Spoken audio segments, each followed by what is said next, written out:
Welcome to the Private Lenders Podcast with your hosts from Hard Money Bankers, Jason Balin and Chris Haddon. This podcast is sponsored by hardmoneymastermind.com. Hey everyone, thanks for checking out the show. Today we are talking about our marketing revamp for 2025, some additional tactics that we've added, things that we're improving. Because the reality, guys, is as lenders, lead flow is the name of the game. That's how you end up with the quality deals that you want. Not just deals. Just because you have leads doesn't mean you have deals. Something we try to emphasize all the time inside the mastermind group. You need a lot of leads to get good deals. You know, quality borrowers, big down payments, all that stuff that we're looking for, so that we can have a clean and profitable and highly performing portfolio. We're going to jump into a few things related to marketing. We're going to talk about some paid traffic, some database marketing, and also I want to start with some things I've been thinking a lot about related to personal brand. Now, as a lender, you might not, most lenders anyway, are probably not thinking that their personal brand is a very, very important strategy for getting leads of people to lend to. And I think that's a big mistake. And honestly, we've made that mistake all along too, because the reality is that if you think of any big CEOs and the big companies they run that you know, way more people follow that CEO than they follow the company. Like, who do you follow? You follow VaynerMedia, or you follow Gary Vee? You follow Gary Vee. You follow the Dallas Mavericks, or do you follow Mark Cuban? You follow Tesla, or you follow Elon Musk, right? So the reality is, and I've been doing a lot of study on this, and I want to think about some ideas, discuss some ideas of how to implement this. Like, the reality is that people want to follow people. They don't love to follow companies as much. Do they? Yes. As much? Not even close. And we've always been guilty of this too. We've always we've never loved the social media spotlight. I know Jason will agree with that. Like, I don't, go wild with stories, and I would like to. I just haven't, I don't have a personal desire to do that. I have a business want to do that for sure, to have a very active personal presence on all platforms, maybe even a personal marketing list. And I have some ideas of where that list can come from.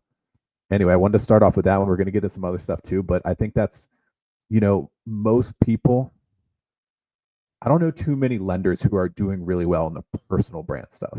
Would you agree with that? Yeah, no, I agree. And I think there's some low hanging fruit on that. And I mean, I don't even know a lot of private and hard money lenders that do great on a company branding level either. Right. I think both of that can happen and overlap, overlap together, because this is a business. And even if you're a one-man show operator, or you have your own capital that you're just deploying, you want to have brand recognition. And let's be honest, if you're trying to go raise capital, there's nothing more important than looking and being credible and, having everything buttoned up the right way. So, we're constantly growing, our branding image. Another thing we've been working on recently is revamping a lot of our SEO. So one of our good personal friends is director of marketing of a pretty large company, and he's been helping us with a lot of stuff recently, some SEO stuff, some paid ad campaigns, and did some consulting for us to try to help us with some of these things, just things that we understand that are important. And it's one of those things, as you get busy, right? You start doing deals and you forget sometimes the basics. So we're trying to go back. It's a fresh time. It's 2025, right? It's a good opportunity to go back and revamp some of these things. There's a lot of low hanging fruit with some keywords that we have. Like, for instance, Maryland hard money lenders. There's no reason why, a company like ours, who's been around for a long time, and we've done a lot of content. We have a very well built out page, that we shouldn't have Maryland hard money lenders as a keyword that should come up, and just get free traffic from all the time. There's lots of keywords like that.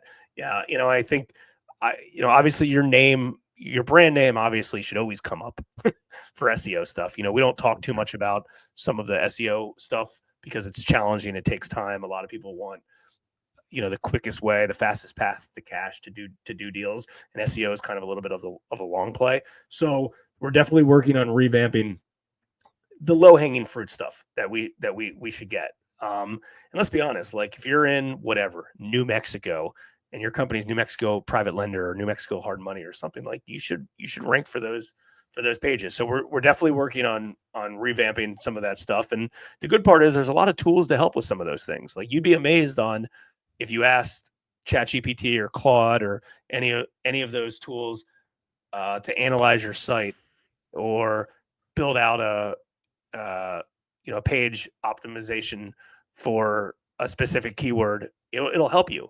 I'm not saying go write your whole page through ChatGPT. That's not the answer. But utilize it as a research tool to help you, and then you build it out. So we're definitely spending time on that. That's an important part. I want to talk about some paid stuff that we're doing. I'm just wondering I'm trying to think of stuff that's not paid that we can add on first. We can talk about the database marketing. Yeah, we can talk about some database marketing and some email stuff. Yeah, let's do that. And I just want to, insert right here that one of the reasons we look at this so often, well, probably not often enough, but we are right now, and we do a couple times a year, and we're discussing it right now at the beginning of the year, is that marketing online changes really quickly. Like you used to have search rankings for these terms that we were talking about before. Now you don't rank for those terms anymore. So social media obviously changes all the time. Like what is getting shown, maybe you have 10,000 followers like we do on our, HMB's Facebook page. But now we can only show to X percent of them because the algorithm changed. Compared to 5 years ago, we used to show to 5 times more than them. Paid marketing, for sure. All this stuff in the marketing world, and I don't mean to like scare anyone or discourage them from doing web marketing. It's just a reality of it is that stuff changes in this. For example, let's talk about database marketing.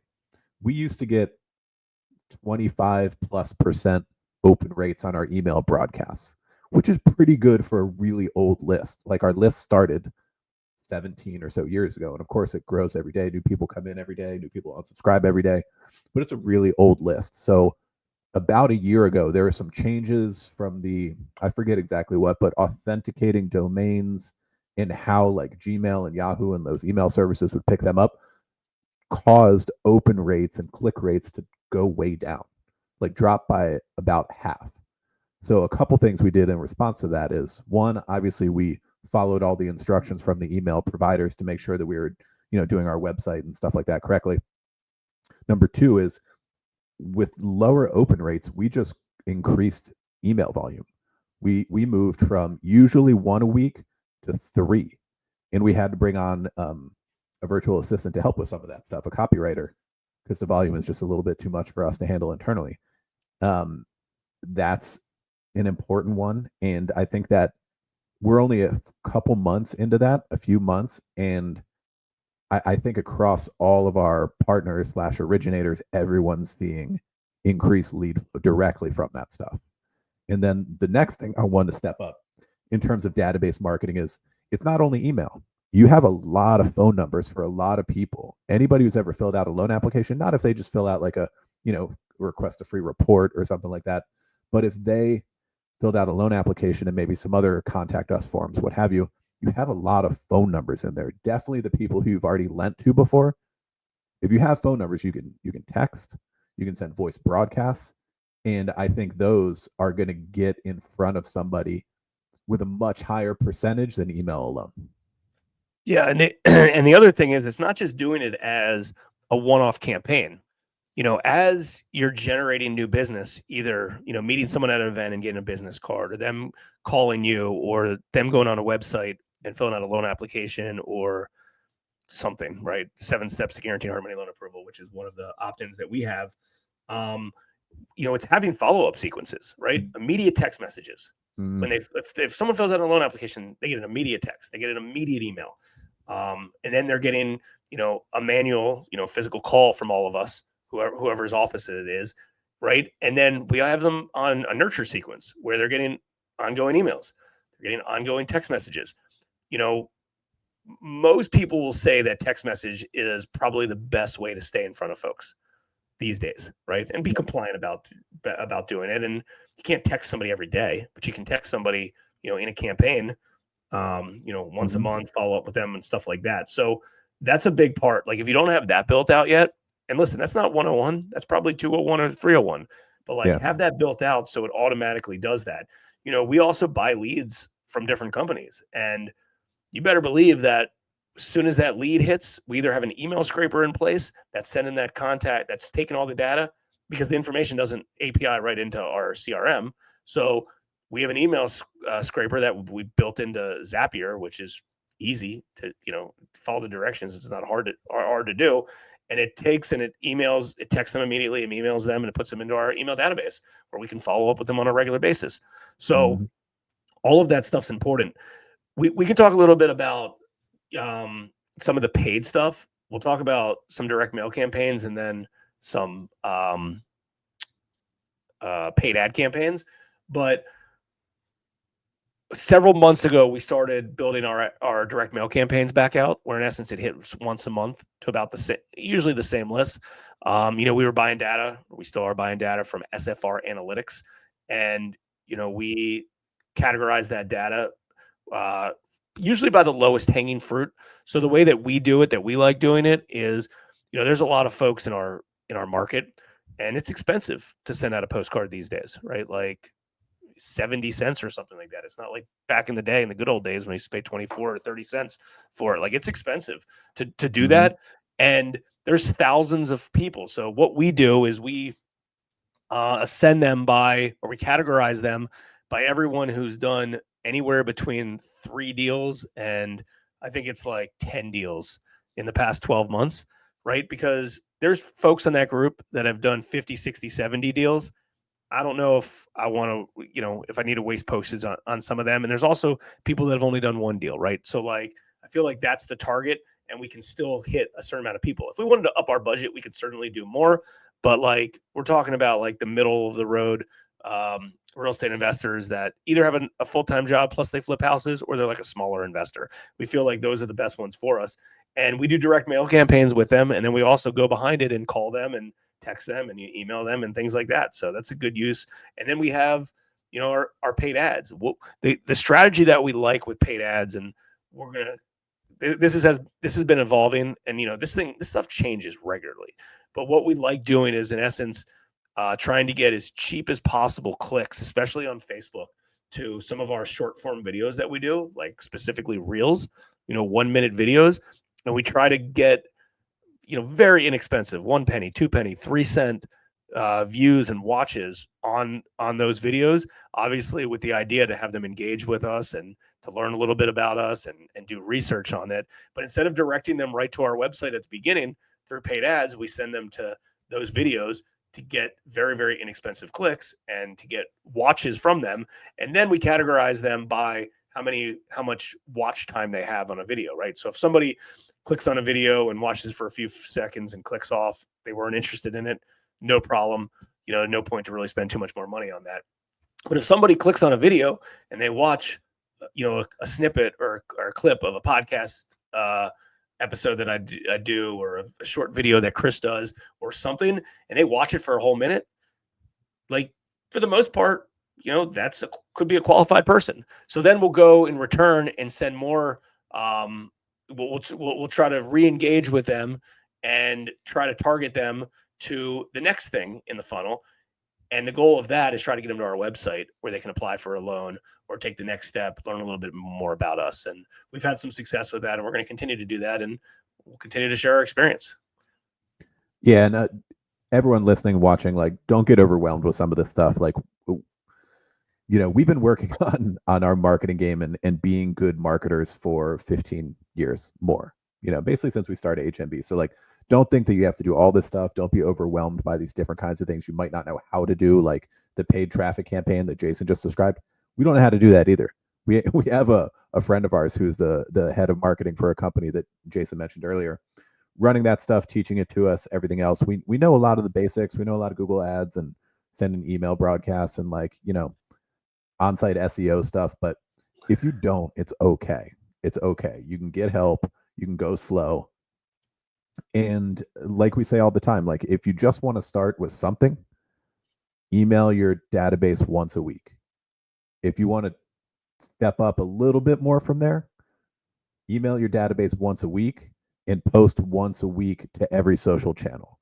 just that, I mean, just doing that there, you're going to be ahead of a lot of your local competition, right? The main thing to take away from this podcast is that you're in the marketing business. So are we, whether we like it or not. We're in the marketing business because we need those leads in order to get good deals. I know we hammer that fact a lot because it's important. It's like, among the most important things we do in this business is bring in quality deals. It's all we talk. It's all we talk about every day. It's deals. It's deal flow. It's what types of deals are we getting? What area of the deals and how qualified they are. We were on a. It's funny. Right before we started this episode, we got an email from one of our partners about a deal that seemed like a really, really good deal. And he's been talking to us about a deal that Chris and I weren't all that, we didn't really like. And we were kind of just joking about it. Like, the deal's okay. It'll probably work itself out, but we weren't in love with it. So I kind of joked with him and said, hey, listen, this new deal you sent me is great. Let's focus on this deal and let's pull the plug on that other deal because it's not all that strong. And everybody's going to do, listen, the nature of this business is you're going to do the best deals that are in front of you at any given time. That's just what it is. If you don't have a big pipeline and you got a lot of capital you need to deploy, like, chances are you'll be like, okay, well, this deal is good enough. I'm going to do it. And that's not the attitude that you got to have. The attitude is like, this deal's a home run. This deal's a home run. This deal's a home run. Just cherry pick the best of the best, the best of the best deals.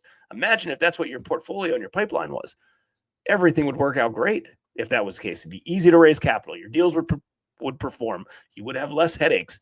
You'd be, a lot of good things happen from that. So you find good opportunities and you spend time looking for good opportunities, like, they'll come. And that's the goal. That's really the goal. It's also worth mentioning real quick that deal that you mentioned that came through today after the deal that we didn't love so much is a $600K loan amount quote on a property listed for 1.7 bridge loan. So they could buy another property. So just goes to show you, if your marketing game is tight, you're going to get looks like that. If you would like to have a $600K loan on a property listed for 1.7, I suggest you step up your marketing. All right, guys. Hope you got some value from that. We'll see everyone inside hardmoneymastermind.com and again here next time on the Private Lenders Podcast.